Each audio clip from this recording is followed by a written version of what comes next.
சாய் பக்தர்களுக்கு என் அன்பு வணக்கங்கள். ஓம் சாய்ராம். என் அன்பு குழந்தையே, இன்று உன் சாயப்பா உனக்கான முதல் வரத்தை தருவதற்காக வந்துள்ளேன்.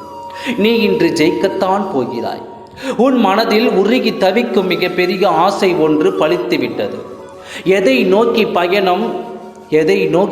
நீ சென்று கொண்டிருக்கின்றாயோ, உன் வாழ்க்கையில் இருந்து கொண்டு இருந்ததோ, அதில் முற்றிலுமாக முடிவு பெற்று இறுதி கட்டத்தை எட்டி கடைசியில் நீ வெற்றி என்ற மகுடத்தை சூடுவதற்காக வந்துள்ளாய். நிச்சயம் வென்றுவிட்டாய் என்ற நம்பிக்கையோடு இரு. சில பேரோ நமக்கு பாரமாக இருக்கிறார்கள், சில பேரோ நமக்கு பலமாக இருக்கிறார்கள், இன்னும் சில பேரோ நமக்கு பகட்டக்காயாக இருந்து கொண்டு வருகிறார்கள்.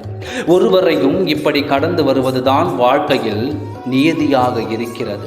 அதற்காக அவர்கள் நம்மை ஏமாற்றி விட்டார்களே, இவர்கள் இப்படி நம்மை நினைத்து விட்டார்களே என்று அவர்கள் நமக்கு எவ்வளவு உதவியாக இருக்கிறார்கள் என்றெல்லாம் நினைத்து கொண்டு அந்த இடத்தில் இருந்து நகராமல் அப்படியே இருந்து விடாதே. நாம் எதை எப்படி எதிர்கொள்ள வேண்டுமோ ஏற்றுக்கொள்ள வேண்டுமோ அதை அப்படியே எதிர்கொள்வதற்குத்தான் நாம் ஒருவரையும் சந்தித்து கொண்டிருக்கின்றோம். தன்னம்பிக்கையோடு கூடிய முயற்சியை நாம் எப்பொழுதுமே கைவிட்டு விடக்கூடாது. ஒவ்வொரு நாளும் ஒவ்வொரு விஷயத்திலும் நமக்கு சிறந்த அனுபவங்களை சில விஷயங்கள் கற்றுக் கொடுத்து கொண்டே தான் இருக்கிறது.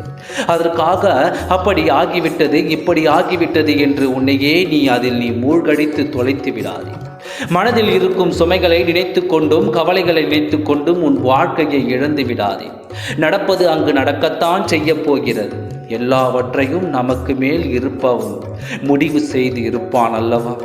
அப்படி என்றால் நாம் எதற்காக பூஜைகளும் பிரார்த்தனைகளும் செய்ய வேண்டும் என்று உன் மனம் படும் பாடு எனக்கு புரிகிறது. உன் கர்மாவின் வீரியத்தை குறைப்பதற்கு நீ என்னை தேடி வந்தாக வேண்டும் என்று கட்டாய சூழ்நிலையில் இருக்கும் பொழுது நீ ஏன் கவலைப்படுகிறாய்? நம்பிக்கையோடு இந்த நாளை கடந்து வா. உனக்காகவே நான் இந்த வாக்கை கொண்டு வந்துள்ளேன். நிச்சயமாக நல்லது நடக்கப் போகிறது. நம்பிக்கையோடு இரு, நல்லதே நடக்கும். ஓம் சாய்ராம். நன்றி, வணக்கம்.